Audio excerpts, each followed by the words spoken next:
Et oui, de retour donc dans Minute Metal Festival, la vraie dernière ligne droite. Ouais, il y a des questions que je t'ai pas posées. Vas-y, ouais. C'est en rapport à tout ce qui est stratégie de sortie. Il y a plusieurs choses qui. Il y en a qui. Donc, j'ai vu que vous aviez sorti donc EP album et avec des singles en waterfall. Déjà, est-ce que vous êtes signé? Alors à un moment donné, on était chez France Black Death Grind, mais ils ont cessé leurs activités. Voilà, ils ont cessé leurs activités. Alors ça, faudrait leur demander pour qui, pourquoi. Enfin, ce sont pas mes histoires et. Non, vaut mieux pas savoir. Ouais, non. Donc voilà, si tu veux savoir, si vous voulez savoir, faut aller sur leur page Facebook, faut aller leur demander à eux. Hein, ils sauront vous dire. Et en plus, comme ils sont très sympas, je pense qu'ils sauront vous recevoir correctement. En plus, ils sont vraiment très cool. Et mais voilà, on était signé chez France Black Death Grind et puis on a le label des gars aussi, Art of Metal Production, sur lesquels vous pouvez retrouver tous les groupes des gars là, donc il y a Circle of Hell, il y a Infinitium, voilà, les gars sont très très occupés à côté, ils ont 50 nuances de black metal à vous proposer derrière, à côté, donc vraiment, et puis des trucs vraiment super bien, donc voilà. On a ça en soutien, plus France Black Death Grind, mais feu France Black Death Grind qui n'existe plus quoi.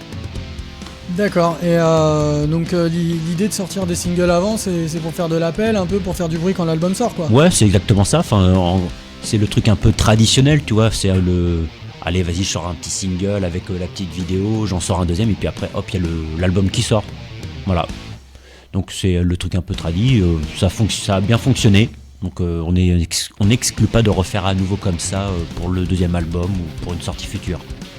D'accord, ouais, non, mais de toute façon, après, il y a un tel flow de sorties constantes que t'es obligé un petit peu de faire comme ça, quoi.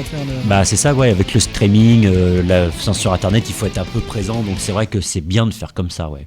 Et puis des fois, il y a des groupes qui ont carrément abandonné ça, tu vois, genre chez Nuclear Blast, des fois, je crois que c'est Electric Callboy, un truc comme ça, ils ont sorti tout l'album en single, les uns après les autres, et puis après, ils ont sorti l'album, avec tous les. C'était un peu particulier, mais ouais, avec un single par mois, un truc comme ça, non? Ouais, c'est ça. Donc en gros, il y a eu 10 singles, qui est l'équivalent de l'album en entier, puis après ils ont sorti l'album, qu'on connaissait déjà tous en fait. C'est vrai que c'est ce qui se fait, mais ça, moi je suis un peu d'accord avec toi. Moi, les albums, je les écoute en entier, j'ai pris l'habitude de les écouter en entier. Et quand il n'y a qu'un single, je suis là, fais chier, je vais attendre qu'ils sortent tout. Toi, c'est un peu pareil, quoi, du coup. Oui, en gros, c'est ça, mais c'est vrai que maintenant, il y a des contraintes en lien avec les réseaux sociaux, le streaming aussi, qui fait qu'il faut, si on veut être visible, faut être présent. Donc, la stratégie des singles, c'est vraiment pour être présent, etc., quoi.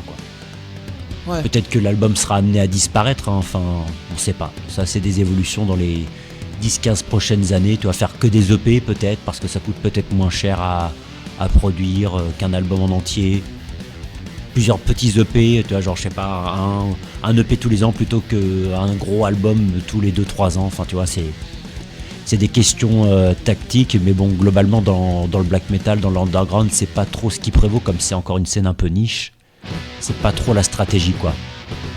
Ouais, et du coup, toi tu tiens quand même à la forme album, comme il y a 20 ans. Ouais, et puis tu vois, le fait, ça aurait été cool qu'on puisse sortir par exemple Année Rouge en vinyle, ça aurait été trop chouette, avec une belle pochette, etc. Ouais, j'allais te demander justement, voilà, moi je sais, mais bon, tous ces gens-là qui nous écoutent et qui nous regardent peut-être plus tard, savent pas, donc vous avez des vinyles, vous avez des albums en CD, ouais, et on les a en cassette aussi. On les a en tapes. Ah ouais, carrément. Ah, ça c'est trop bien, ouais. Quand j'ai vu l'objet comme ça dans les mains, je fais j'ai plus de chaîne pour les écouter, mais j'étais là genre putain, c'est trop bien et tout. Et ouais, c'est MFT Records qui avait fait ça, je sais pas s'il lui en reste tout ça, mais ouais, on avait eu il était venu vers nous, bonjour à lui d'ailleurs, parce qu'en plus il est super cool. Et donc il avait proposé de faire l'EP et Année Rouge en cassette, en tape. C'est du coup, c'est pour en objet de collection, c'est trop chouette. Et après t'as ton petit code Bandcamp où tu vas choper l'album en numérique. Et pareil, on avait participé comme ça à une compilation black metal du Pérou aussi, qui était seulement faite sur cassette audio. C'était un label péruvien, c'est ça? Ouais, c'est Rotten Pages Records. C'est un fanzine et c'est aussi un label. D'accord, ouais, trop bien. Ouais, franchement c'était cool. Et puis les groupes qui y jouaient, alors Enfin, toi, c'est comme dans le black metal, il y a des. C'est un peu ça dans le black metal, t'as des groupes qui sont bien léchés, belle prod, et puis il y en a d'autres qui sont enregistrés avec un magnétophone pour gamins. Ouais, il y a à boire et à manger, c'est clair. Ouais. Genre, ah ouais, non, faut que ça soit enregistré comme ça parce que c'est vachement trou comme ça, oui, bon. Oui, bah ça c'est oui, mais les mecs de Mayhem maintenant, ils ont du moyen et ils font comme ça, quoi. Donc c'est un peu dommage, moi je trouve. Moi j'aime bien les productions un peu léchées comme ça, c'est. Ouais, pareil. Ouais, franchement, un dernier album de Dark Funeral, un Cradle. Bah tu sers bien ta musique quand tu la produis bien, quoi. C'est ça. Les mecs de Mayhem quand ils faisaient à l'arrache, c'est parce que. Bah ils avaient pas le choix en fait. Ils avaient rien, voilà. Ouais, ils avaient rien, ils avaient pas le choix. Et alors puis après je peux concevoir que dans certains pays, enfin tu vois, genre le Pérou où c'est un peu politiquement instable, où c'est des pays, enfin. Où ça roule pas sur l'or, bah effectivement tu fais toujours avec les moyens du bord quand tu commences, ou dans certaines scènes, ça dépend des pays aussi, hein.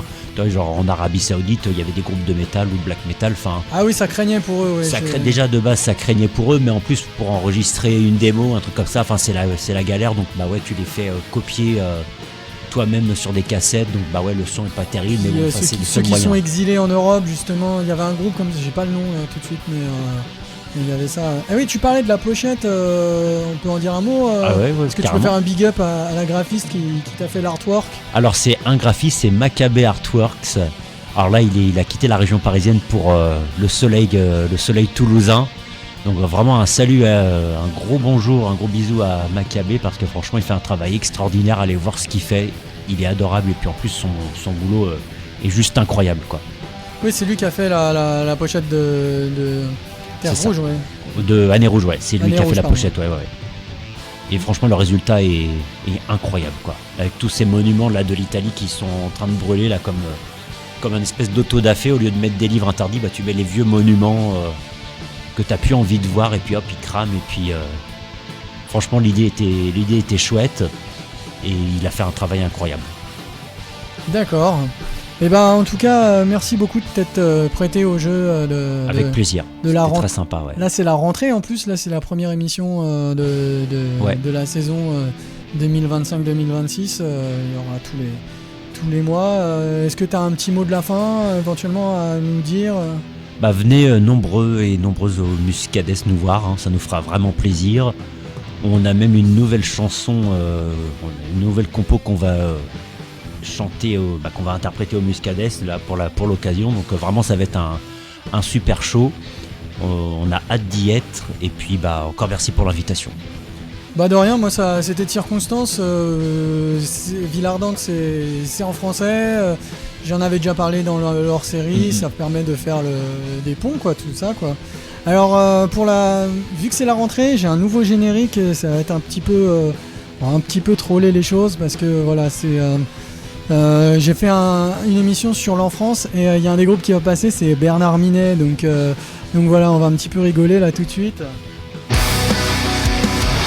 Voilà cette émission qui a été présentée par Alexandre Ken en la personne de moi-même. Alexandre avec de X, Ken comme Ken et Barbie, mais avec un Q, et ça donne ça. Ken, survivant de l'enfer. Ken, souvent croisé